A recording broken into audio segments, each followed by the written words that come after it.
Welcome back to Manasvi collections అండి.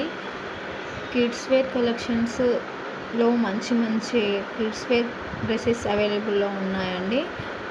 ఒక 4-5 items మాత్రం నేను ఈ వీడియోలో షేర్ చేస్తున్నా. డైలీ అప్డేట్స్ కోసం డిస్క్రిప్షన్లో లింక్ షేర్ చేస్తానండి. అందులో మీరు చూసి లింక్లో జాయిన్ అవుతే డైలీ అప్డేట్స్ వస్తూ ఉంటాయి. అండ్ స్క్రీన్ పైన ప్లే అవుతున్న నెంబర్కి కూడా కాంటాక్ట్ అవ్వచ్చు. కిడ్స్ కలెక్షన్స్ మాత్రం చాలా బాగుంటాయండి. మనస్వి కలెక్షన్స్లో ఓన్లీ కిడ్స్ డ్రెస్సెస్ కాకుండా జ్యువెలరీ కలెక్షన్స్, శారీ కలెక్షన్స్, కిడ్స్వి కాకుండా పెద్దవాళ్ళవి కూడా డ్రెస్సెస్ అవైలబుల్లో ఉన్నాయండి. మీరు ఏది కావాలంటే అది స్క్రీన్ షాట్ చేసి నా నెంబర్కి షేర్ చేయండి వాట్సాప్లో. నేను ప్రైస్ చూసి మీకు ఇన్ఫర్మేషన్ చేస్తానండి. Please subscribe my channel.